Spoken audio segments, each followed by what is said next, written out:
আমার ছেলে ডিউটি করে কাউসার, ও মেন্টালি জানি, কিন্তু ওর হাতে যে অস্ত্র ছাড়াই ডিউটি করে, সে মেন্টালি রোগী। সবাই জানে, ডিপার্টমেন্টেও লোক লাগে, ডিপার্টমেন্ট নিজেই তাকে ভর্তি করে, সুস্থ করে সারি আবার হইলে বাড়িতে পাঠিয়ে দেয় যে 2-4 সপ্তাহ থেকে সুস্থ হয়ে আসে। কেন তাকে সে মেন্টালি রোগীকে কেন সে অস্ত্র দিল?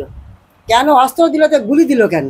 গুলি দিল তো এত 32 রাউন্ড গুলি কেন? সে মেন্টালি রোগী, তাকে সে গুলি কি জন্য দিল? আপনারা কি জানতেন যে কাউসার অস্ত্র সহ ডিউটি করেন? না না না, জানিনি বাপ। ওই বলতো যে আমাকে লাঠি ছাড়া ডিউটি দেয় মা, তো আমার জীবনের তো একটা মা হইলে দরকার, নিরাপত্তা দরকার। তা তুই তো একটা পাগলা হয়ে গেছি বা, তোর তো মেন্টালি সার্টিফিকেট আছে, তো তোকে হইলে সরকার অস্ত্র দেয়, তো তুই লাঠি দিয়ে ডিউটি কর, তো সমস্যা নেই, আল্লাহ কোনো বিপদ আবার দিবে না। কাউসার যে মানসিক ভাবে অসুস্থ, এটা কি ডিপার্টমেন্ট জানতো? ডিপার্টমেন্ট জানতো।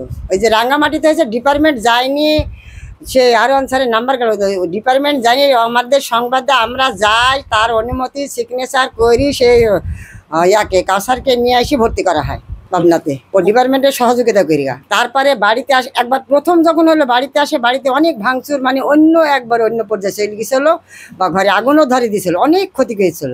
মার তো আসি, তারা ওই পুলিশ দৌলতপুর থানার থেকে পুলিশ আসি গাড়ি করি, ওকে কৌশল করি ওকে ধরে নিয়ে যা হয়। এখন ওয়ালটন ফ্রিজ কিনে অনেকের মতো আপনিও হয়ে যেতে পারেন মিলেনিয়ার। সেরা পণ্যের সেরা অফার, ওয়ালটন মিলেনিয়ার।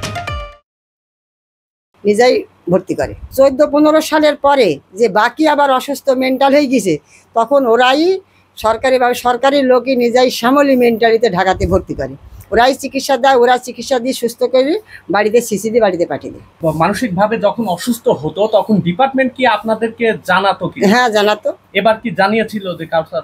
না না না, এবার জানাইনি। যে এত বড় ঘটনা ঘটে গেছে আমাদের জানে, ঘটনার পরে জানিছে, কিন্তু যে ও যে শারীরিক অবস্থা এরকম হচ্ছে, ওখানকার লোক বলছে যে সে ঝিমছে, কথা বলছে না, 7-8 দিন কারোর সাথে কথা বলে না, সে চুপচাপ বসে থাকে, চুপচাপ করে ডিউটি করছে, তো আমাদের তো জানাবে, বা ওরা তো একটা ভূমিকা নিবে যে না সে তো অসুস্থ মেন্টালি রোগী, তাহলে আমরা হয়তো হাসপাতালে ভর্তি করায়, এরকম কোনো কথা বা আমাদের অভিভাবককে বলেনি। কাউসারের সাথে সর্বশেষ কথা হয়েছে কয় তারিখে এবং কতক্ষণ কি কথা হয়েছে?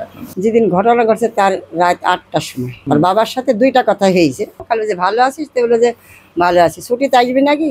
তো বলে আসবো, ছুটির দরখাস্ত দিয়েছি, কদিন কি ছুটি পাবি? হয়তো 10 দিন দিবি না 5 দিন দিবি নি, এইটু, আর কোনো কথা হয়নি। তোদের ছুটি পাবো, 2 দিন ছুটি, 2-3 দিন হইতে পারে। আমি বললাম হ্যাঁ, ছুটি দিলে পারে, তুই আয়, আসি আমাদের দেখা সাক্ষাৎ করে ঈদ করি যা, এই তো কথা। তার হয়নি।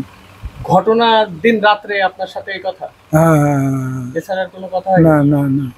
আচ্ছা, কাউসার কত সালে প্রথম মানসিক রোগী হন এবং 10 সালে। এটা চাকরির পাওয়ার কত 5 বছর পর। এখন সরকার যেটা ঘটনা ঘটে গেছে, বেটা 2টি পরিবারই ধ্বংস, যাতে হলে বিচারটা যাতে ভালো হয়, সেভাবে যেভাবে পর্যায়ে যে যেন করে, এটাই চাইছি সরকারের কাছে। আমি হলে কাউসারের আম্মু।